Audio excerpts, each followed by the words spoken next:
Módulo número 10. Plan de estudios de la especialidad en medicina interna.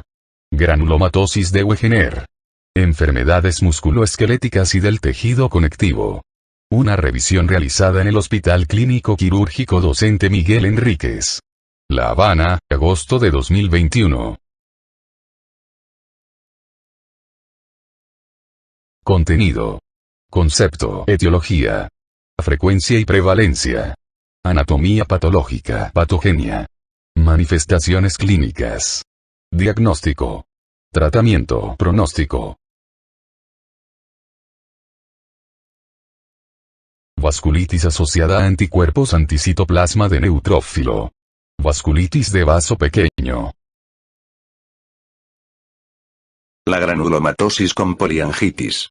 Granulomatosis de Wegener. Enfermedades musculoesqueléticas y del tejido conectivo. Concepto. Es una vasculitis granulomatosa necrosante que afecta preferentemente a vasos de tamaño mediano y pequeño de cualquier localización, y cuya manifestación más frecuente es la afección de las vías respiratorias superiores e inferiores y de los glomérulos renales. La afección otorrinolaringológica es característica. Pueden hallarse afectados los nervios periféricos, el sistema nervioso central, el sistema digestivo, la piel y las articulaciones. Etiopatogenia. La etiología es desconocida, pero se acepta que en su patogenia participa el sistema inmune. Se ha relacionado ocasionalmente con el consumo de cocaína y con la exposición a sílice. Es probable que un antígeno extraño inhalado o propio localizado en las vías respiratorias sea el factor desencadenante de una respuesta inmunológica anómala, que origina la síntesis de anticuerpos dirigidos contra el citoplasma de los neutrófilos, con especificidad frente a la proteinasa 3, y un patrón de tinción citoplasmática granular.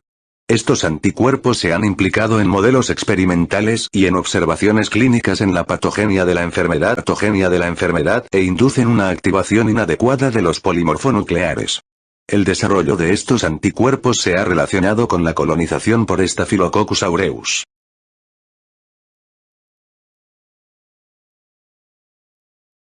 Anatomía patológica. El patrón histológico característico está constituido por la tríada de vasculitis, granulomas y necrosis, aunque existe heterogeneidad en su intensidad en los distintos órganos afectados. Las lesiones histológicas de las vías respiratorias y del parénquima pulmonar se caracterizan por la presencia de lomas necrosantes confluentes, con células epitelioides y células gigantes multinucleadas o de cuerpo extraño. Además puede observarse una vasculitis necrosante y característicamente granulomatosa, que suele afectar a pequeñas arterias y venas, aunque también puede afectar a vasos de mediano calibre. En el 35% de los casos existe capilaritis alveolar. La afección renal característica es una glomerulonefritis necrosante segmentaria y focal que puede evolucionar hacia una forma proliferativa extracapilar. Puede observarse una reacción granulomatosa con rotura de la membrana basal de la cápsula de Bowman alrededor de algunos glomérulos. La vasculitis renal, no estrictamente glomerular, afecta al 3% o 15% de los pacientes y es de patrón necrosante del tipo poliarteritis o granulomatosa. La inmunofluorescencia indirecta del tejido renal y pulmonar es característicamente negativa.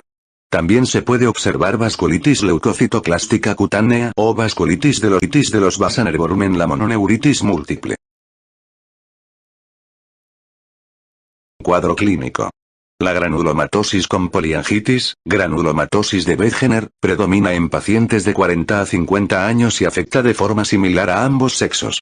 Es una enfermedad más frecuente en el norte de Europa y su prevalencia en España se ha estimado alrededor de 3 a 6 casos por millón de habitantes. Las manifestaciones clínicas iniciales suelen corresponder a las vías respiratorias superiores y pueden presentarse de forma aislada o asociadas a un cuadro general de astenia, anorexia y pérdida de peso. Desde el inicio o a lo largo de la evolución de la enfermedad, se desarrollan lesiones en otras localizaciones, entre las que destacan las renales, articulares, cutáneas, oculares y neurológicas.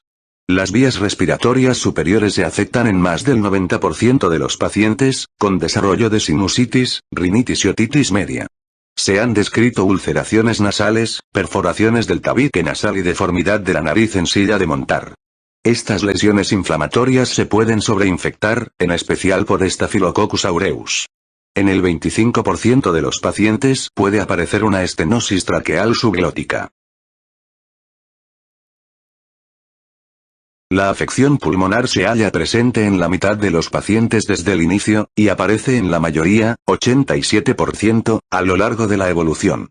Se pueden objetivar infiltrados pulmonares difusos o nódulos pulmonares bien delimitados, múltiples, bilaterales, de predominio en campos medios e inferiores, que se cavitan en una tercera parte de los casos. En un 8% de los pacientes se produce hemorragia pulmonar por capilaritis alveolar. Las manifestaciones clínicas suelen ser tos, disnea, dolor torácico y hemoptisis que puede llegar a ser masiva. Sin embargo, no es excepcional que estas lesiones permanezcan asintomáticas. La afección renal no es precoz, pero ocurre en más del 80% de los pacientes durante los primeros 2 años de evolución. Se han descrito casos de enfermedad limitada a los riñones. Las manifestaciones iniciales incluyen proteinuria y alteraciones en el sedimento urinario con microhematuria y cilindros hemáticos. La evolución es variable, desde insidiosa hasta fulminante, con rápida progresión hacia la insuficiencia renal terminal. El 70% de los pacientes presenta artralgias, que aparecen ya en fases iniciales de la enfermedad. La artritis es menos frecuente y suele ser poliarticular, simétrica, no deformante y de predominio en las extremidades inferiores.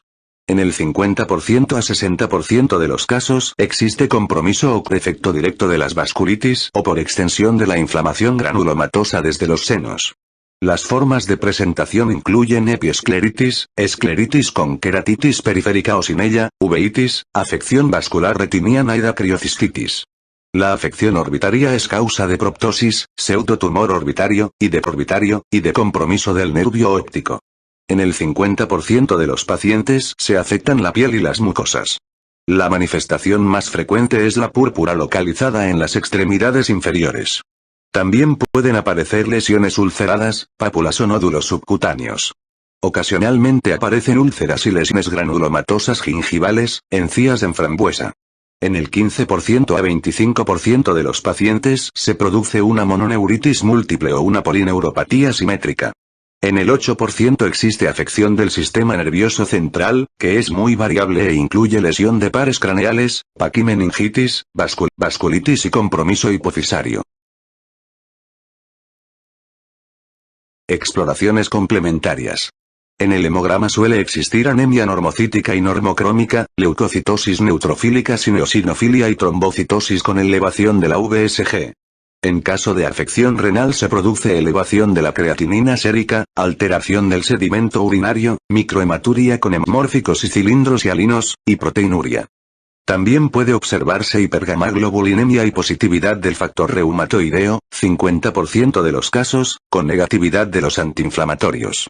Los vasculitis asociada a anticuerpos anticitoplasma de neutrófilo con patrón citoplasmático, un patrón de tinción citoplasmática granular, y especificidad frente a proteinasa 3 son el marcador con mayor sensibilidad y especificidad diagnóstica en las formas generalizadas, en torno al 90%. Su positividad disminuye al 40% a 50% en las formas localizadas. Sus valores no se correlacionan claramente con la actividad de la enfermedad. Diagnóstico. La sospecha diagnóstica se fundamenta en la presencia de manifestaciones clínicas típicas de la enfermedad en el tracto respiratorio otorrinolaringológico o en el riñón.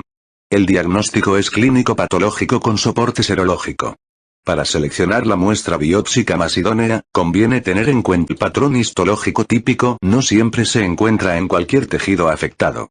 La biopsia abierta de pulmón es, con mucho, la más rentable, 90% de positividades, mientras que la rentabilidad diagnóstica de la biopsia transbronquial o la de las vías respiratorias es muy inferior. Se deben descartar diversas enfermedades con manifestaciones clínicas y lesiones patológicas similares. Cuadro 128.5. Criterios diagnósticos. Cuadro 128.6. Diagnóstico diferencial.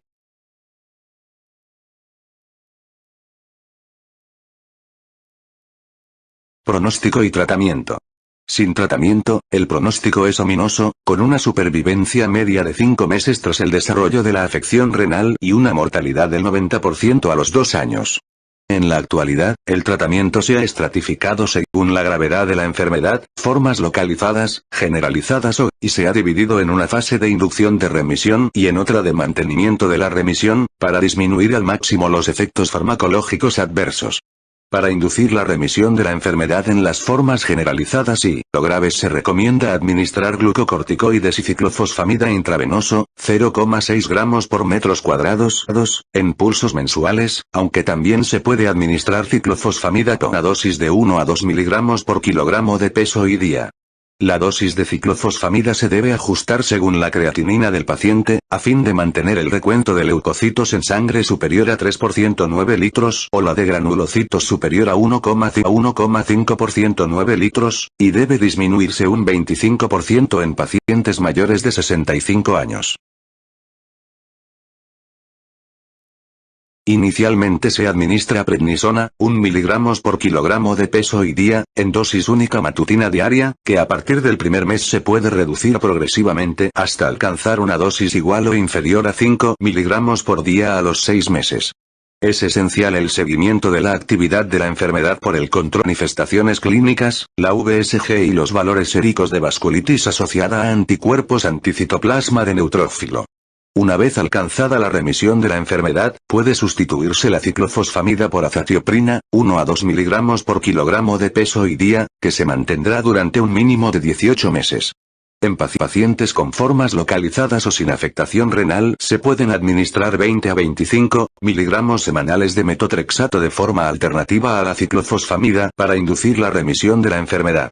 La administración de terapia biológica anti-CD20, rituximab, se ha demostrado no inferior al tratamiento con ciclofosfamida en la inducción de remisión en pacientes con formas generalizadas y graves de la enfermedad y algo superior en formas recidivantes o refractarias al tratamiento convencional. Es esencial el seguimiento de la actividad de la enfermedad por el control de las manifestaciones clínicas, la VSG y los valores séricos de vasculitis asociada a anticuerpos anticitoplasma de neutrófilo. Una vez alcanzada la remisión de la enfermedad, puede sustituirse la ciclofosfamida por azatioprina, 1 a 2 miligramos por kilogramo de peso y día, que se mantendrá durante un mínimo de 18 meses. En pacientes con formas localizadas o sin afectación renal se pueden administrar 20 a 25 miligramos semanales de metotrexato de forma alternativa a la ciclofosfamida para inducir la remisión de la enfermedad. La administración de terapia biológica anti-CD20, rituximab, se ha demostrado no inferior al tratamiento con ciclofosfamida en la inducción de remisión en pacientes con formas generalizadas o graves de la enfermedad y algo superior en formas recidivantes o refractarias al tratamiento convencional. Dada la alta mortalidad que representa la infección por P. gyrovecii se aconseja hacer profilaxis con trimetoprim, 160 miligramos, y sulfametoxazol, 800 miligramos, 3 veces por semana en todos los pacientes que reciben glucocorticoides y ciclofosfamida. Se ha sugerido que la administración de cotrimoxazol puede ser útil para disminuir la tasa de recidivas. Debe tenerse en cuenta que las infecciones bacterianas de las vías respiratorias pueden provocar sintomatología y aumentos de la VSG, que en ocasiones se interpretan de forma errónea como reactivaciones de la enfermedad.